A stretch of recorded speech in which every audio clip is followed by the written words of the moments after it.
And we do begin with breaking news. That massive quake hits Taiwan.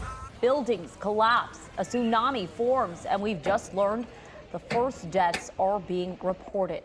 4 people killed, dozens more hurt. Now, the epicenter of the 7.4 magnitude quake was in the waters off eastern Taiwan. The earthquake sending tsunami waves crashing right into the Japanese coastline. Yeah, let's get right to our Joy Benedict in the newsroom now with the very latest. Joy.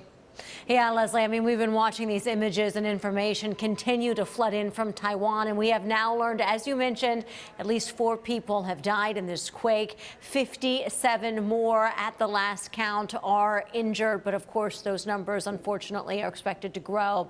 It collapsed several buildings and created a tsunami that washed ashore on the southern Japanese islands, and of course the fear was clear the instant that it hit. Dramatic images from the island of Taiwan. Shelves started shaking when the ground started rumbling. A 7.4 magnitude quake struck just before 8 Wednesday morning. In the capital city of Taipei, the bridges were visually shaking as motorists braced for the worst. But this bridge didn't collapse. Passengers on the train held on tight, and the lights in this newsroom swung in dramatic fashion. On live television, this host had to steady herself.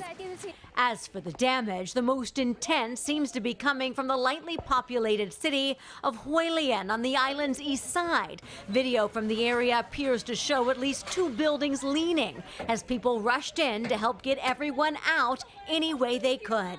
Train service was suspended across the island of 23 million people. And in Taipei, a newly constructed above-ground line partially separated.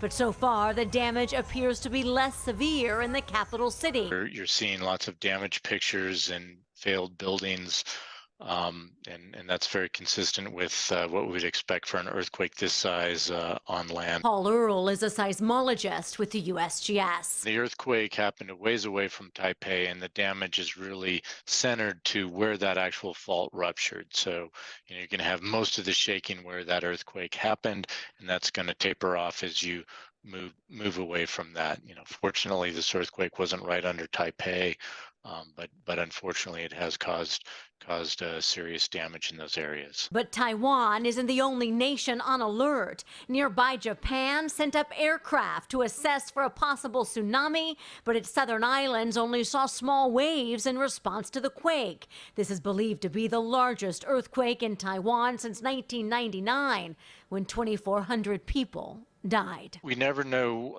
when and where exactly a large earthquake like this will happen, but having an earthquake like this in Taiwan is not unknown or unsurprised. Taiwan's extremely seismic active. You have 5 times as many earthquakes in Taiwan as you do in California.